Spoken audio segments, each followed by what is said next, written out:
the buildings of the European Commission because they're located in the business center of Brussels. I felt like, oh wow, so amazing atmosphere. It might be so cool, amazing to work here among these so talented people and to collaborate with them, learn from them.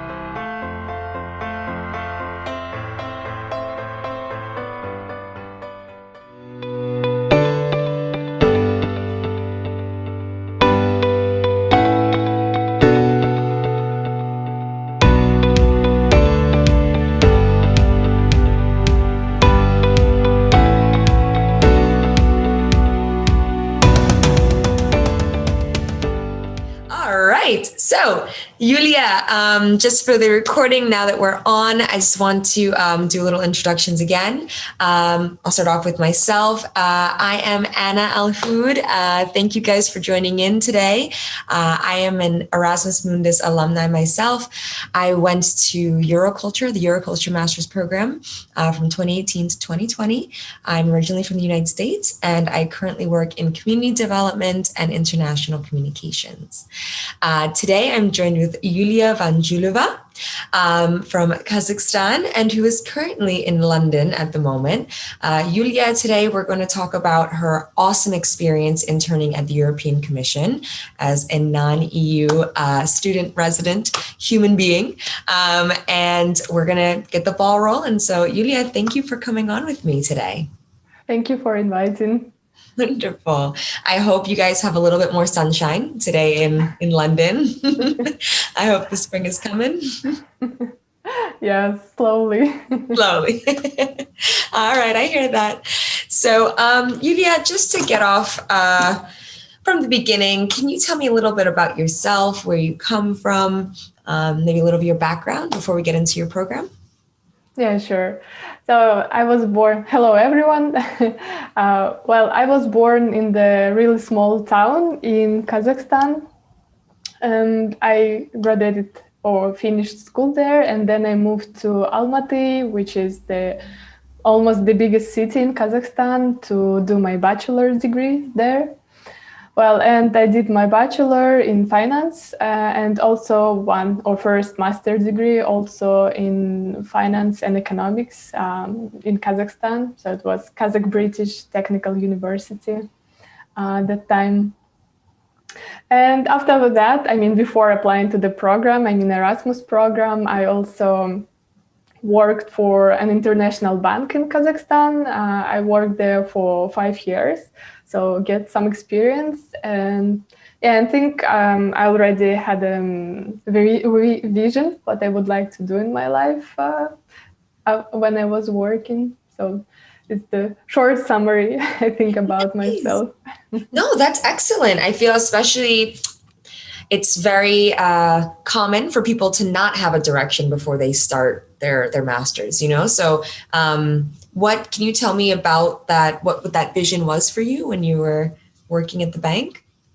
Well, I think because when I was just enrolling into the university, the bachelor, my mom a bit influenced or at least helped me to choose. And at that point, I was not sure if I would like finance and economics area and if it my thing or not. But then after I started to work, then I saw that I really enjoy it. I really like what I do. And then I saw that I really would like to stay or stick with the economics and just to maybe expand my knowledge and learn more about it. Yeah. I think. So this is your motivation in applying to your program?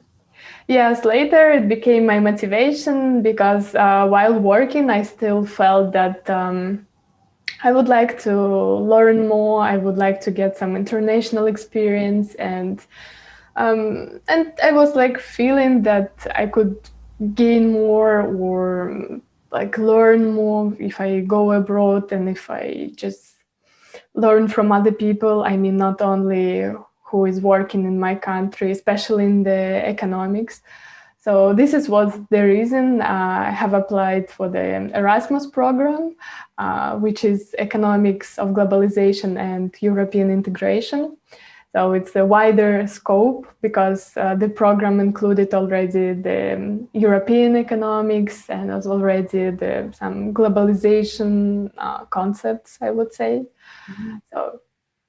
Excellent. Excellent. I mean, well, that's a perfect segue to now go into talking about this program. So I know from my own experience that it's kind of stressful applying. You know, you don't know if you're going to get in or not.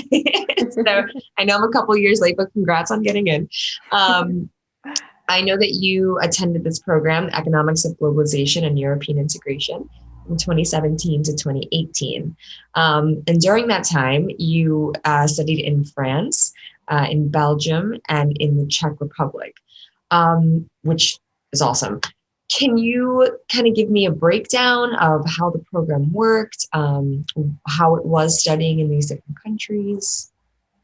Yeah, sure. Well, we studied in France. Actually, my program organized by a consortium of 10 universities. And these universities, they're not only from Europe, some of them are from other parts of the world, like from China, New Zealand. We had one university from Brazil. So it was quite diverse program, I would say. And that time, we could not choose countries where we would study. So it was already decided. And for us, it was France, Belgium, and Czech Republic. So first I arrived to France, and it was our first destination point. I think it was the first, when we just came, was a bit challenging because at that time when you're going or when you applied, we get only email confirming, we students. I got on the email confirming that I'm accepted and I'm offered the scholarship, but no other agreements. So, and when I was going to the France, it was a bit, so I was a bit worried about all these processes, bureaucratical processes and how the program would go. But in the end, everything went well. So we studied in France 1 semester. During that studies, we had an opportunity to go to some events, or the program organized for us some visits. I think I will talk a bit later about these visits. So then with the whole group, there were 26 nationalities in my group. So we moved to Belgium, to Antwerpen. It's the north city in the Belgium. So we studied there also 1 semester, and the program was organized in the way that professors from other universities were coming to teach us. So like professors from the United Kingdom were coming, from Brazil, from China. So it was very diverse experience that we learned. And after that, after Belgium, we moved to the Czech Republic, also studied there 1 semester. And the last semester, because it was 1 year program, like the full year, we had 1 semester to write our master thesis, and we could or had an option to choose where we would like to go, where we would like to stay. I decided to stay with my thesis supervisor, who was working in Brussels. So it's in Belgium. So I moved back to Belgium. And also I did my internship, which I will talk also, I think, today. Excellent. Okay, great. So, sounds like a fantastic program, especially considering, the EU has a lot to do with freedom of banking, but a lot of intersections with banking, between all these different countries. So I guess kind of going into the internship that you're mentioning, your internship is very unique though, from what I understand from our conversations. A lot of people, when they think of interning at the European Commission, they talk about the Blue Book traineeship, which for anybody watching, this is an internship or a traineeship that's given out twice a year through the European Commission. Lots of applications, very competitive. But it's usually what everybody thinks of when they want to get work experience in the Commission, right? But you had a very interesting and non-linear way of getting into the European Commission. And I would love if you could talk a little bit about that. Yeah, sure. So how it started, actually, we had one open day, again, organized for our group. It was in the beginning of our studies. We went for one day from France to Brussels to visit European Commission, European Parliament, museums. So it was everything in one day. And when we went to the European Commission, some heads of departments were giving us speeches or introducing the departments. And even when we just entered the buildings of the European Commission, because they're located in the business center of Brussels, I felt like, oh wow, so amazing atmosphere. It might be so cool, amazing to work here among these so talented people and to collaborate with them, learn from them. And well, we went to that presentations or introductions to departments, and we were learning quite interesting stuff. I mean, what does the European Commission do, or what are the functions of it? And one of the professor or heads of the departments, he presented them open opportunities to join his department. And he had a special even platform developed to join these projects. And at that time, I saw that all my classmates, they were really enthusiastic about it. And I thought all of them would apply. And at that point, I thought, well, I have really low chances because I'm not European. So probably it would be one of the obstacles for me. But anyway, I mean, the process was straightforward. I mean, it was just, I needed just to apply, to send my CV, my motivation, and to do some steps. So when I went back, I was still thinking about it and decided to apply, just to know that I did my best, I applied, and at least to know that I did what I can. Yes. So I applied, and then after some time, I got the response. I was invited for an interview.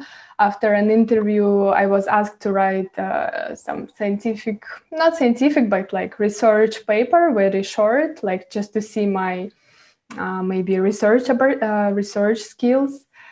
Well, so it was still some steps going on. Mm-hmm. But in the end, I got that non-linear internship, and I was the only one selected from my group. So I couldn't believe that I passed all the steps at that point. And yes, it was not through the Blue Book, because if you want to, all the non-EU citizens, they can now apply and to go into European Commission through the Blue Book, but it's a very long process. So you need to apply almost 1 year in advance. Then when you're in the Blue Book, maybe departments will choose you, maybe not. So it's 2 steps. And I think I went, for me, the process was faster and smoother. So it was not linear, as you said. Yes, absolutely. And so basically, this isn't something you could have planned. It's not something you could have been, thinking about oh, yes, in this semester, this person who works at the EU is going to come and offer us all an internship, and I'm just going to go through all the ranks and get it. Not something you can plan. But what do you think about your background maybe made you stand out? Do you think being non-EU helped you in this way? What about your background or your profile do you think helped you kind of get an advantage in this competition, kind of? That's a good question. I think maybe just my work experience, because I joined the project, and the project was focused on the research and on the banking area. So I already had an experience working in the bank area. So maybe this helped. Although I was doing the project was connected to other banking spheres. It was not really connected to my previous experience. But being non-EU, I think in this term, it I mean, probably it was not the really important factor. Maybe just was a bit more complicated to get into there. I mean, when I was already about to start, so I went through the security checks. So maybe at that point it took some time to like check me. So I think maybe just my motivation. I mean, and it was not important if I'm EU at the time, a citizen or non-EU citizen. Yeah, excellent. No, I like that because you can choose what your work experience is kind of, you can choose what you do as work, but you can't really choose where you're from. So yeah, it would make sense. But I'm sure that you brought a different perspective, and maybe it was a good way to collaborate across cultures, perhaps. I would hope. All right. So also I'd like to know a little bit more, and I'm sure maybe our audience would as well, about what you did during the internship. You know, what were your duties? What were your tasks? What happened? Well, I was working in the Directorate General Economic and Financial Affairs. So it's a big department, I would say. And I was in the unit of financial imbalances, financial and economic imbalances. And yeah, at that time, I didn't feel like I am outsider, or I even didn't feel that I'm a trainee, because I was doing the same work as the employees were doing at that point, and I was like completely involved into the project. I mean, like I was working on one like certain project. It was like research and also analytical work. But again, I didn't feel like I had some tasks, but like really unimportant tasks or something. I mean, I was completely into the project and contributing to it. I was like working in the same space with my colleagues, and even the atmosphere was very motivating. And also my head or manager, supervisor, he was really, really helpful, because when I joined the commission, I didn't know some softwares, so we worked with Stata. And during my master program, we worked with another software program. So for me, it was quite challenging, because I needed to learn the software in order to do the work. Right. And so he gave me some time to get acquainted with this and to learn.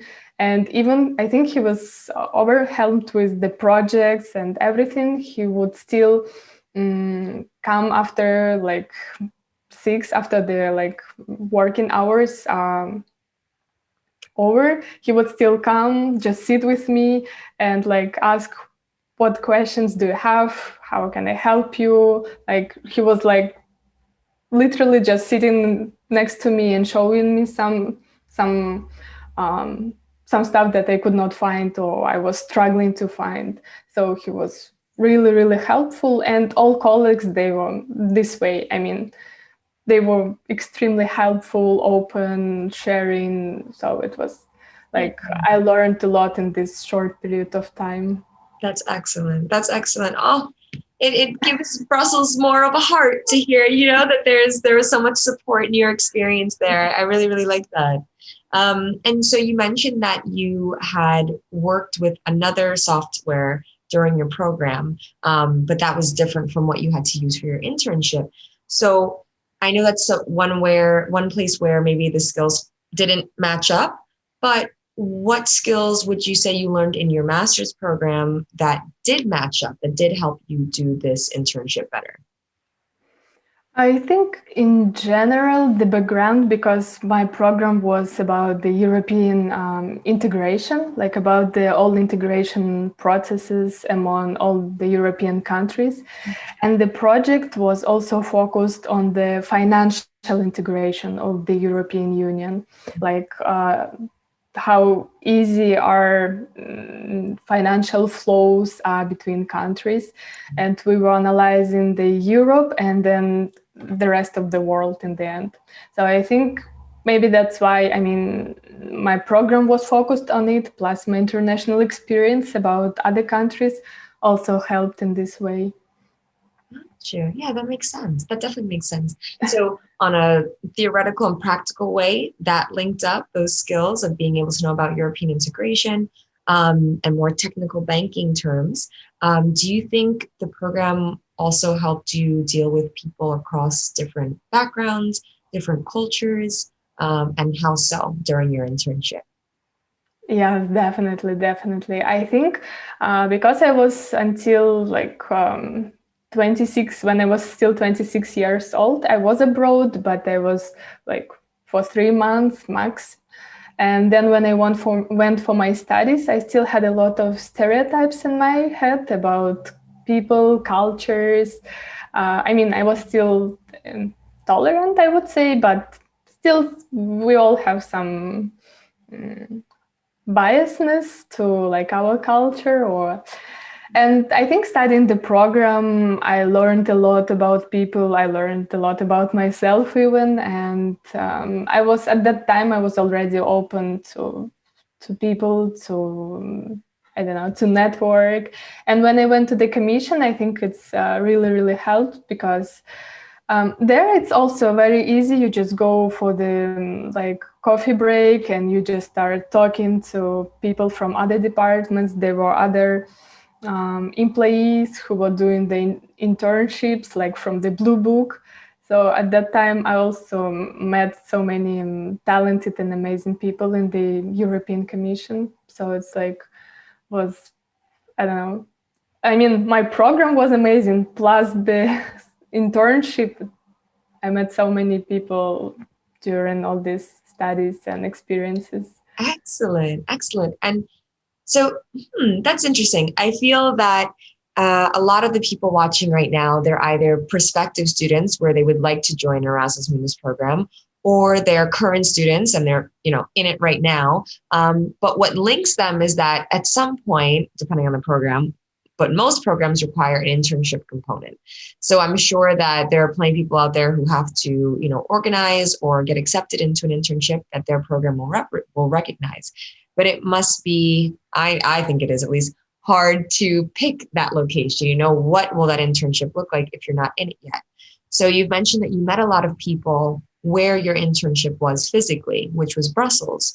So how do you think that the location of your internship also helped you in your career path and your development? Oh, well,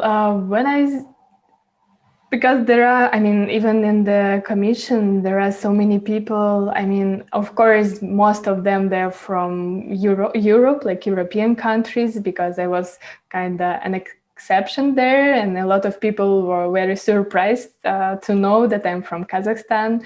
And especially because of my appearance, I don't look like the typical person from Kazakhstan. So it was the like double surprise for them to know where I'm from.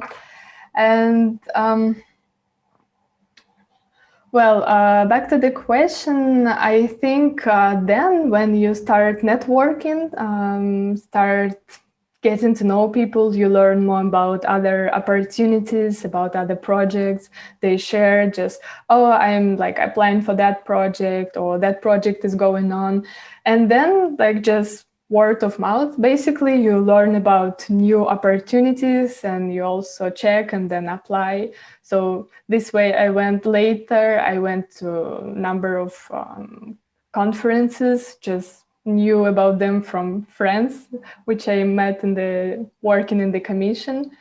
And even with my supervisor, because I showed that I think he was satisfied with my work, because later I was invited to another project, also supervised by him. Mm-hmm. And I was working on it already remotely, like when I already came back to Kazakhstan, to my country. So I was still contributing, and so it was easy because he already knew me, he knew my abilities and my experience, so it was easier to get something or to get into something. So, and that project was already like supervised by Bank of France, so it was already a bit different project. And again, I think I would never work for the Bank of France if I would just apply straight. I mean, through the system, not knowing people. Definitely, absolutely. Definitely pays to help to know people. I know, especially right now with the pandemic, it sometimes feels like we don't know when we're gonna get to meet new people again, but it's very, very important, the networking aspect for sure. Not just in the internships, I think also it's wherever we go. But I like to think of it more also as connecting, sometimes I feel networking can feel like this manipulated, like be my friend so you can give me a job. No, it's like No. what you said, you meet people, you have a coffee, and this person maybe works in your same sector or different one, but you end up branching out and meeting different people, which leads to different experiences. So it's good life tip. So Yuliya, before we get into the audience generated questions, which audience, I would like anybody to ask any question that you'd like to Yuliya about the internship, anything that we've said here today or something you'd like to know, just write it in the chat box and we'll be able to answer them for you. So before we go on to that, I want to ask a question that we received through our webinar registration form, which was, where did you look for opportunities when you were looking for internships? And how did you prepare yourself to apply to these internships and hopefully get them? I think one platform, and I think we can share later, it's B2 Ideas. This platform was created by my supervisor again, and I think it's not, now it's known, but not so much promoted, and it's possible to find their internships, or if not an internship, at least the project. Like you even can earn. There are some projects with reward in the end, or later when you already participated in the project, it might be remotely also, online, but then again, people who publish that initiatives, they get to know you, and if you show your skills, they might be interested in you. So I think it's one of the way to find an internship. Again, non-linear, but which works the way. Absolutely. And it sounds like from your experience too, you made good use of listening out for different opportunities, not just what was, for instance, the Blue Book traineeship. That's a very popular one, but you made sure to look at other things around you, even if they just happen in class. I feel like that's also a really good tip too for anyone listening, because you never know where something might lead, but it might lead to something really good, which is what happened in your case. And okay, so that's a kind of follow-up question too. How did you make your profile, and a bit what did you focus on specifically in your profile to stand out among others? I think especially for those who already applied for the Erasmus programs and who know the process, I would say it's quite similar in the way that I think you need to first research the organization which you're going to apply or where you're going to apply. It's important to know what field they're working, what are their interests, if it's the research organization, especially to see what they're working on and what kind of person they're looking for, what kind of skills, and always to when applying, it cannot be just profile written for all the applications. I think you always need to adjust. This is what was with my, I think, case, because I was mentioning my experience, my skills, even my program. I think it also added some value for me as a candidate. Well, so I think it's important to research or do the research in advance and then just put the skills that are required for that particular internship. And of course, nowadays, I think not only, our hard skills are important, also our soft skills. It's also important to mention, I think. And yeah. Definitely, especially working across cultures, right? you have to kind of focus on this ability to not only communicate with others, but to work with others too. There's a lot that's involved with that.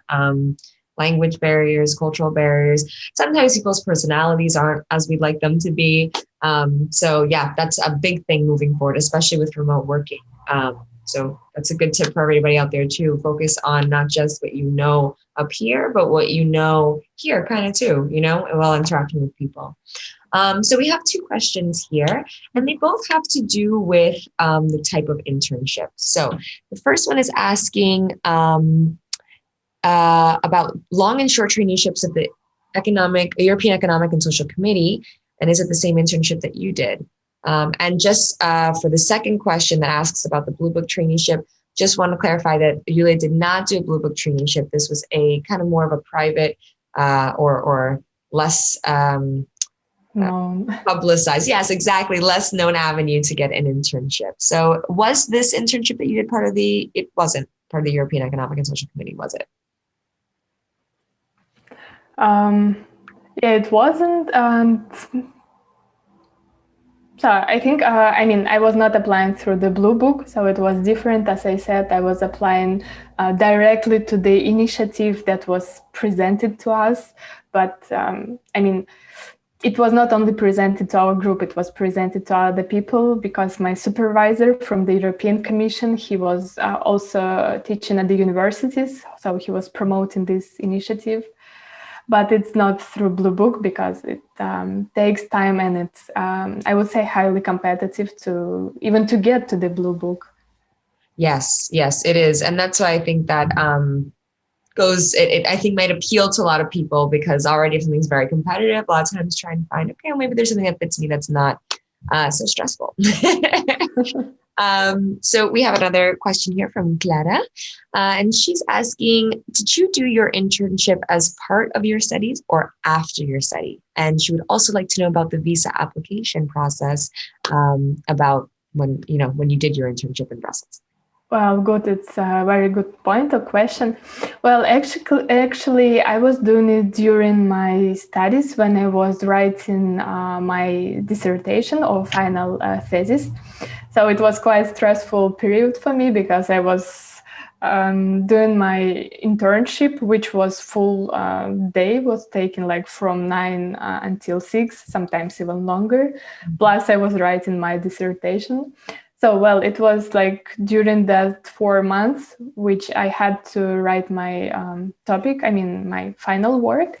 And regarding the visa, at that point, I had the visa for half of the year for my studies. So I used the same visa.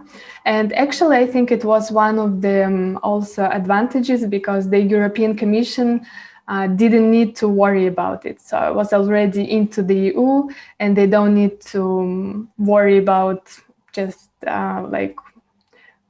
dealing with all this paperwork process. So I think, and it was not the part of my program at that point. At that time, it didn't require the internship to finish the program. So it was just my voluntarily decision to do that internship, just to get an experience, I would say. So no one helped us in this way. I think my program just opened the opportunity, and then if you try to apply, then you get. And I think I would recommend, if it's not the part of your program, and if you are studying Erasmus Mundus, so it's better just to look for opportunities during the program, and maybe even in the very beginning of the program, so to have time to find something. Definitely. And so if you had to describe one word for the application process in general, having already had an EU visa through your studies, you would say easy? For what? For visa or for the internship? For the visa. Well, the internship sounded like it had its ups and downs, but that it worked out. But for the visa, because I know the visa application is what gets a lot of people nervous, No, I wouldn't say it's easy. I don't want to scare people, but were there any tips or tricks that you used or that you found out later help with the application process? Like maybe having all your documents, anything like that? Well, I think now I became an expert in visas because when I was going, I go just have like visa, study visa for 6 months in France, and then I had to extend it somehow, and it was like complicated because I was studying in Belgium and then in Czech Republic, and so it was very messy, I would say. What are the tips? I think just to contact embassies because again, our like program coordinators they helped, but not that much. And we, as an international students, most of the process we were regulating ourselves.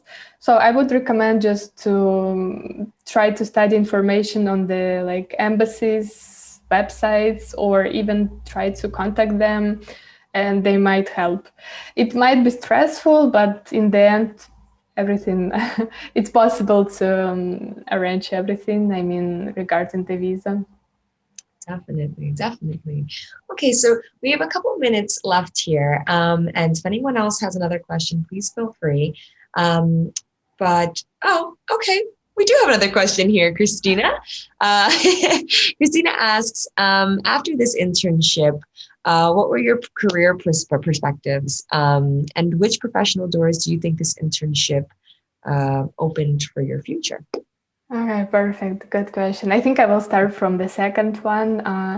Actually, that internship, again, I get to know a lot of people.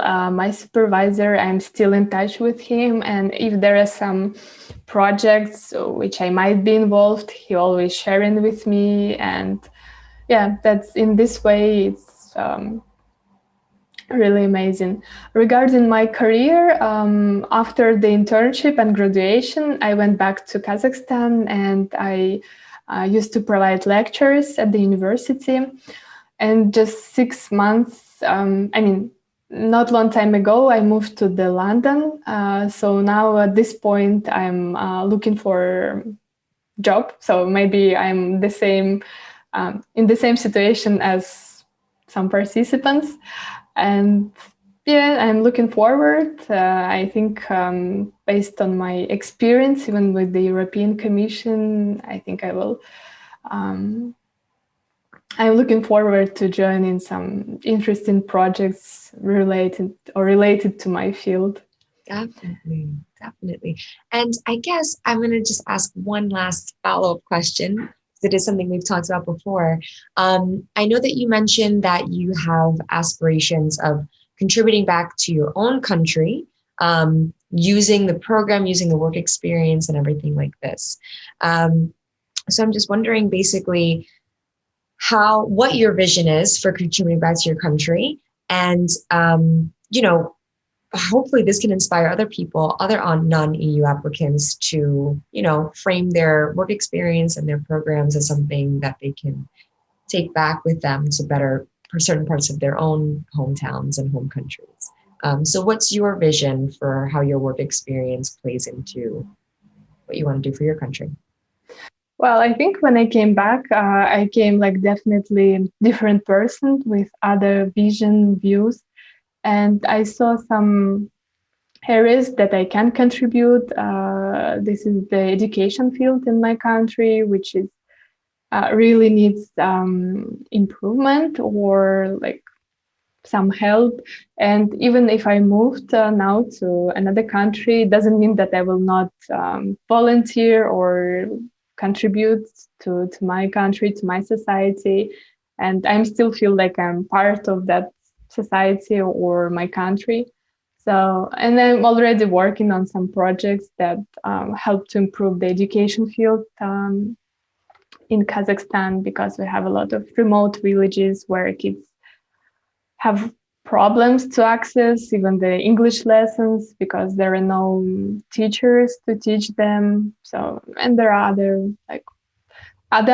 areas that I feel I can contribute, like with my experience and what I saw gained from my program and my experiences. Definitely, definitely. Wonderful. Well, I mean, this happened last time too, but we're out of time. It happens.